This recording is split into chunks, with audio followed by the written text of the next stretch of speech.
Well, good afternoon, good evening, everybody. Welcome to another edition of Maturing the Sons of God. I am your host, Apostle Michael Fram with Prophetic Destiny Ministries International in Sayreville, New Jersey. We come to you every Wednesday at this same time on Kingdom First TV. Of course, Kingdom First is an extension of the Love and Unity movement. And for more information on Love and Unity, you can find us at love-unity.org. Love-unity.org. You will also find the information about our next upcoming convergence, which is going to be in Ontario, California, starting on June the 28th and ending on July the 1st. If it's possible for you to come, we would love to meet you in person and just maybe get to hug your neck and shake your hand and spend some time with you. That would be wonderful to us, and we would love to meet you in person. We have been teaching on the motivational gifts. The motivational gifts, of course, are the gifts that you find in Romans chapter 12.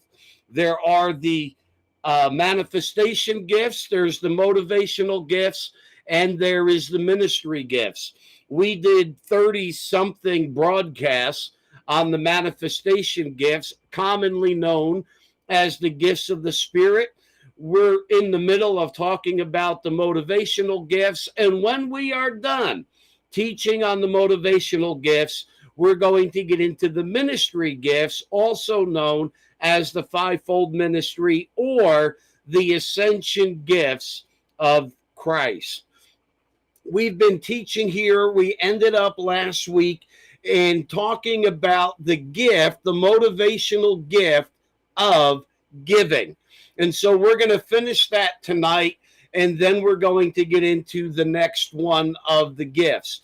We left off last week talking about somebody with a primary motivation or a very strong motivational gift of giving, that they are very industrious with a tendency towards success.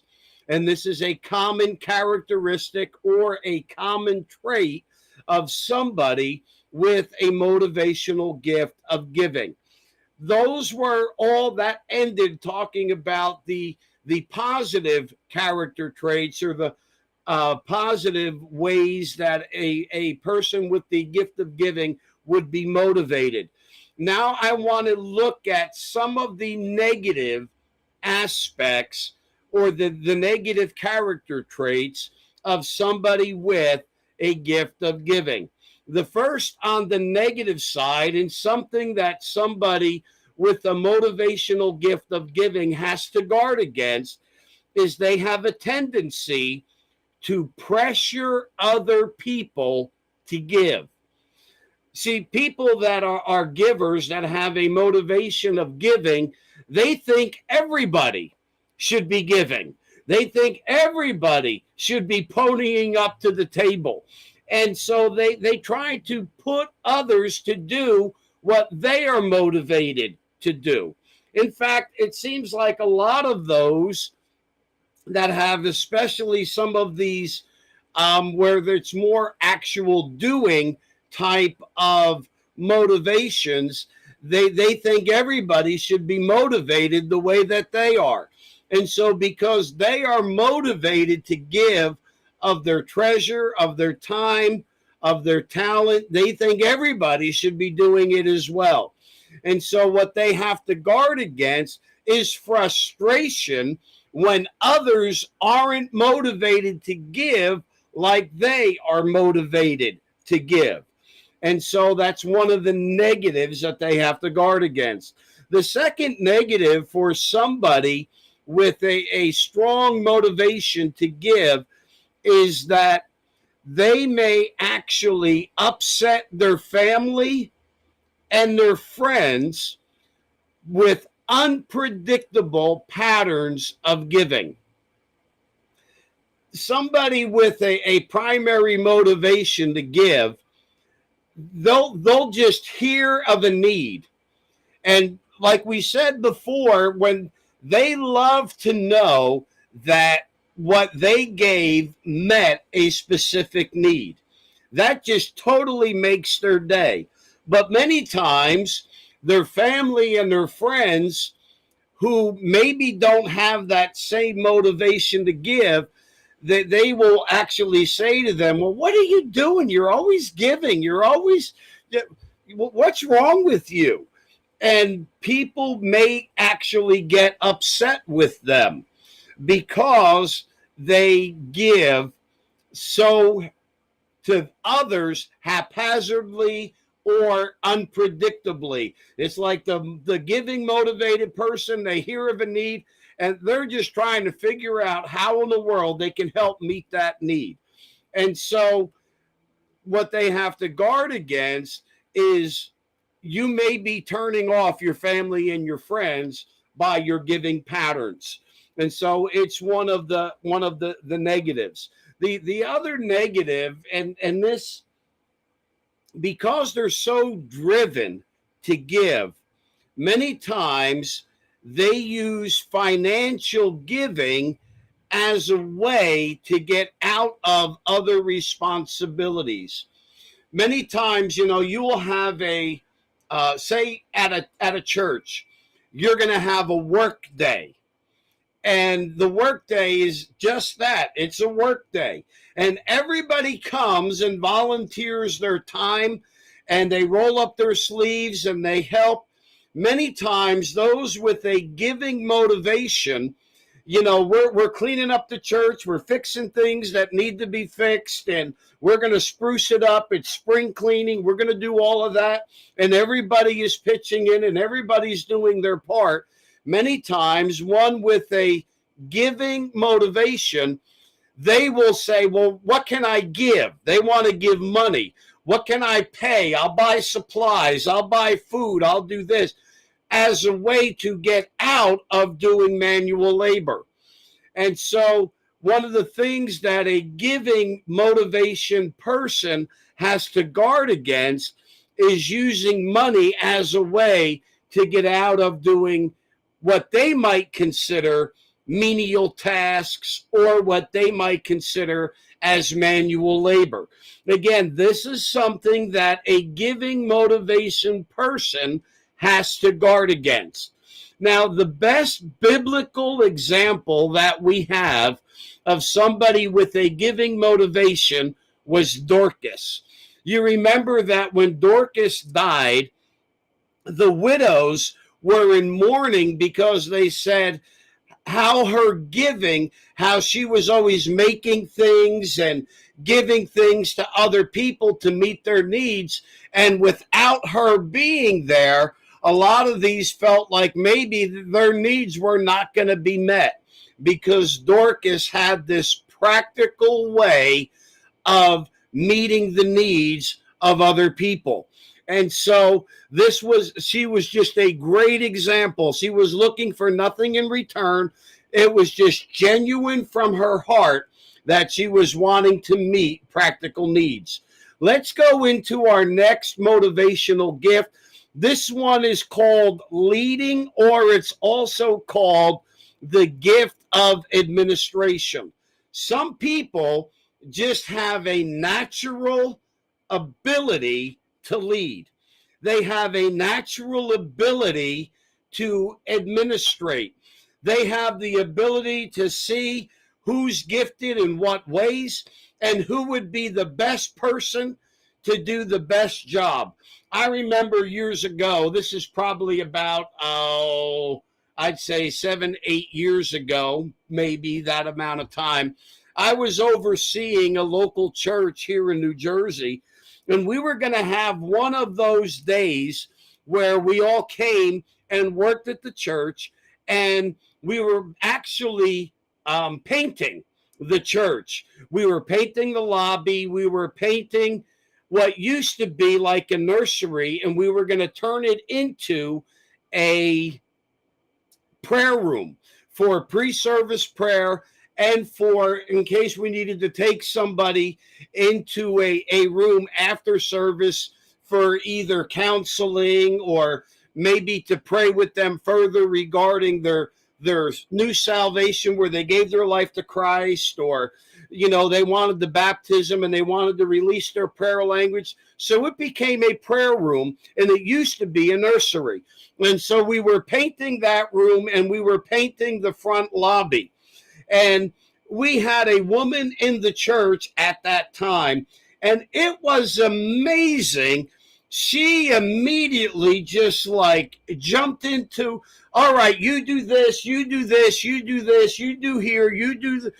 Now, she was actually working, and I mean, she really worked.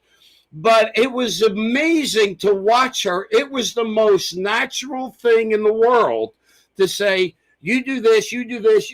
And she began to assign people tasks. And how much got done? Nobody was taking the bull by the horns. But this particular day, this woman, boy, she just jumped in and organized and took the bull. She had a natural ability to administrate or to lead. This person, the leading person or the administration person, they love to organize, to lead, and to direct. It is the easiest thing in the world for them. And they are not worried about I'm being bossy. What they're worried about is they're very detail and task oriented, where the server, the person with the serving gift, they just want to help. They just want to serve. They just want to do. But many times they don't know what to do or how to do. And you need the administration or the leading person to come along that knows how to take the servants and actually plug them in so that the tasks get done and everybody pulls their weight. And we need administrators. If there's one thing that every local church needs, they need people with the gift of administration. There are times that the set man or the set woman, the pastor or the prophet or the apostle, whatever ministry function they have, whatever the set man or set woman of that house is doing, if they do not themselves have a strong gift of leading or of administration, they need somebody that they can trust that has a gift of administration or a gift of leadership to help them come alongside and help and hold up their hands so that every job gets done. I remember when I was in Victory Christian Center in Tulsa, Oklahoma, when I lived out there back in the 80s and into the early 90s, the last several years after I graduated from Rhema, I was a volunteer, and I volunteered in many, many, many different areas of ministry, from home Bible fellowships to evangelism outreaches to men's breakfast to being an usher to being a head usher. I did all of these things. And we had one of the staff ministers who was actually the wife of the minister of music. And she had a gift of administration. And what her job was with that gift of administration is she oversaw all of the helps ministries in the church. And so there were department heads, and there was a director of ushers who I was under as a head usher. I was under the director of ushers, but the director of ushers was under the director of all volunteer ministry in the church. Her name happened to be Becky Grothy. And Becky had a tremendous gift of administration. All the care pastors and all those that were involved in evangelism outreach and all the greeters and all the altar counselors, there were department heads children's ministry, nursery. All the department heads reported directly to Becky. Becky was the one with the gift of administration, the gift of leading, and all those department heads reported to her. And she organized and kept every area, the buses, the everything was all under her jurisdiction as the administrator over all of the volunteer ministries within the church. We need that gifting within every local church, and the local church will not operate successfully without somebody or somebody's with a gift of administration or leading. Let's look at some of the characteristics about the administration gift or the leading gift. The person with administration or leading, they prefer to be under authority than to have authority. They are those that fully understood that, you remember the centurion. The centurion that came to Jesus, he said, listen, I'm not worthy to have you come to my house. You just speak the word and my servant will be healed, because I understand authority.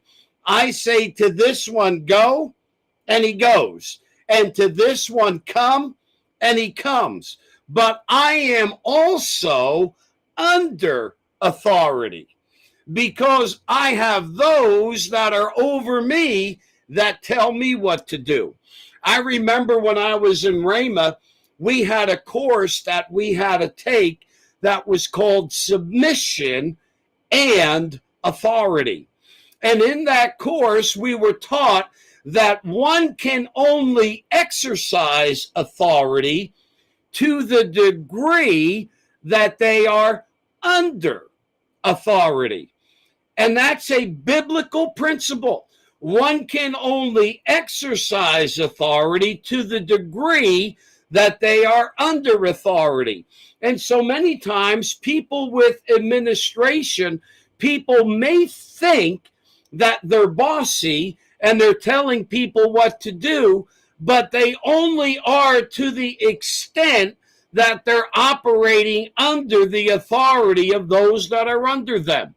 And let me tell you something, even if you're an ascension gift and you're operating as an ascension gift, you need to understand submission and authority.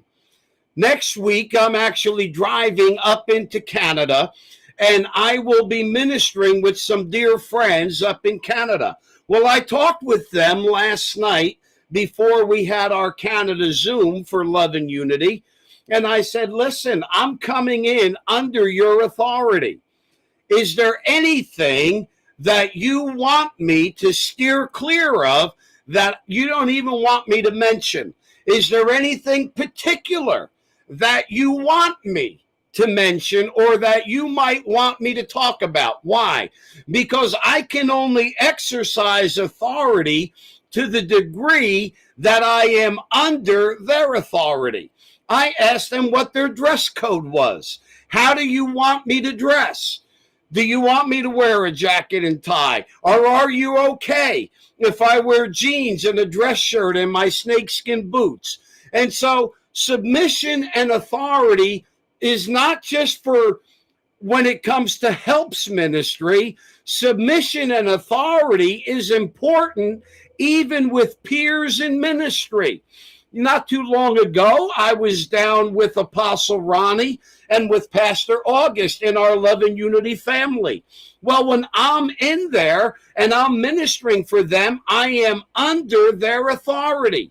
And so I say, whatever you want me to do, whatever you want me to say, I will do. Many times I'll get done and I'll just say, I'm done with, what I feel I'm supposed to say, but I will do whatever you want me to do because I am under your authority. And so the person with a leadership gift with this gift of administration, they prefer to be under authority than to actually be the boss, bossing people around. Now, they're good at seeing who is gifted in certain areas that they can help, but they don't want to do it like they're the boss. They like to do it like they are a delegated authority under the authority of the set man or the set woman.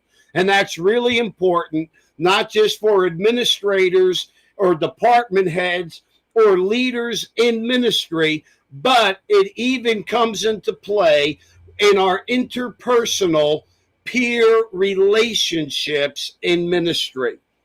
Next, the person with a gift of administration or the gift of leading, they will assume responsibilities if no specific leadership exists. And this going back to that day we had the work day at that church that I was overseeing here in New Jersey. It was a paint day.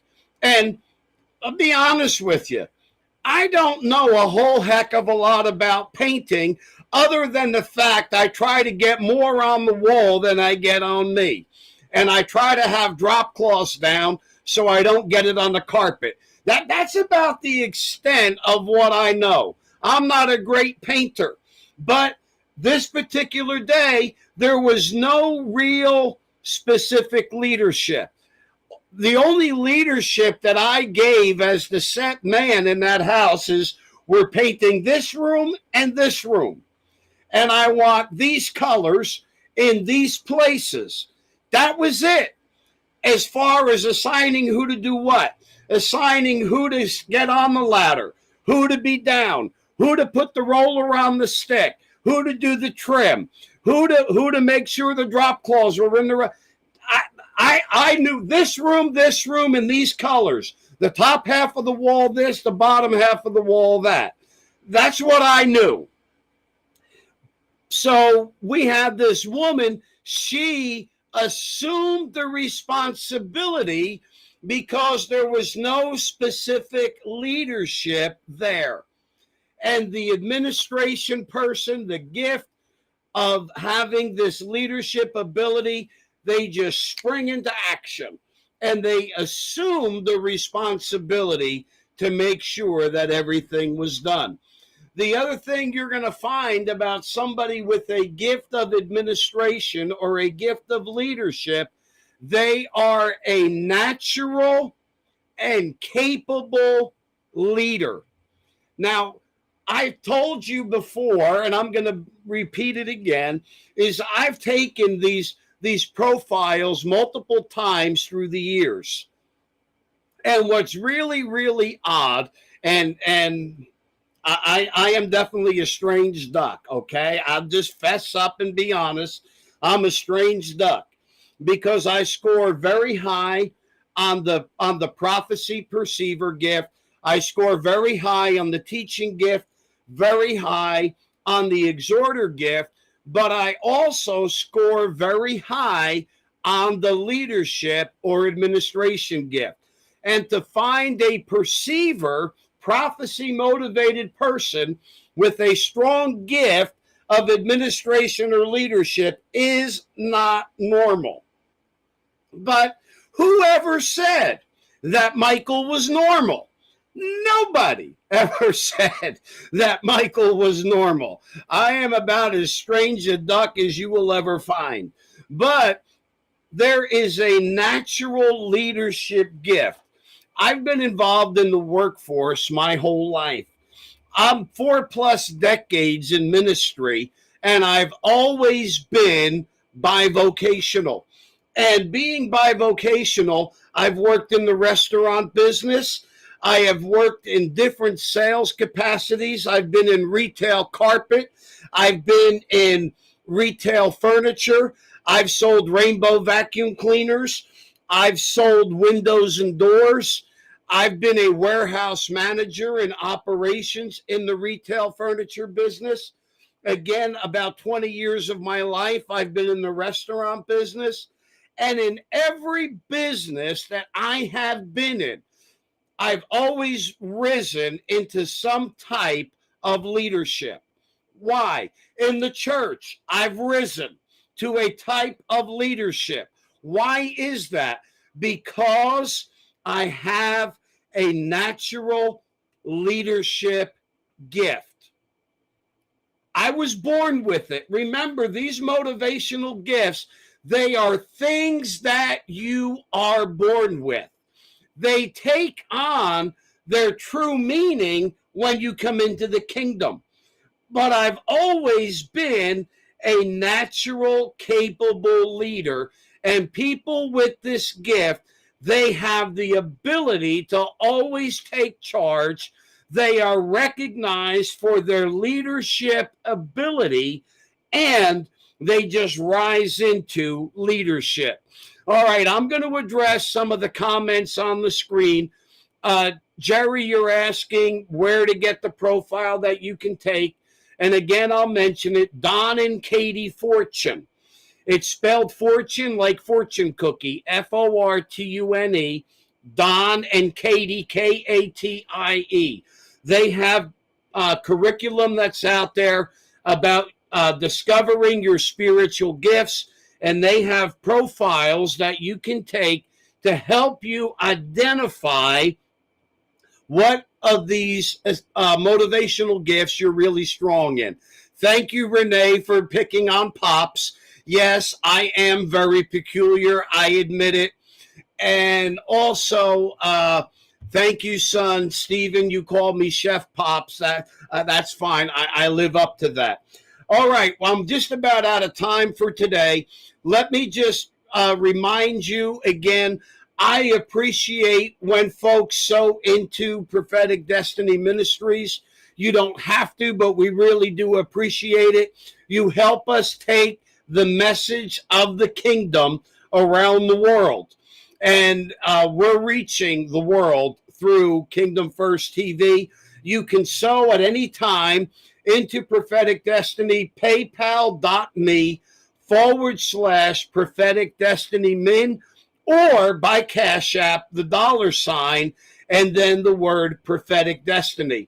Also, we are still having the pre-order on my new book. Right now, it is at our editor and layout person. We're on target for a June release. You can still pre-order and help me get the book published. It actually cost me over $1,000 to get this book published. And so if you pre-order, it will help us defray the cost, $25 or more, and you can get a signed, autographed, numbered copy of Kingdom Transformation through Ascension Gifts working together, either paypal.me/Prophetic Destiny Min, or Cash App, the $, and then the word Prophetic Destiny. All we ask is if you do this by Cash App, please, in the comment line, give me your address. PayPal captures addresses, Cash App does not. I will not know where to send it. Next week, we will pick it up right here and continue talking about the administration or leading gift, and hopefully then we'll get into the mercy gift. Until next week, God loves you. I love you. Have a great day, everybody.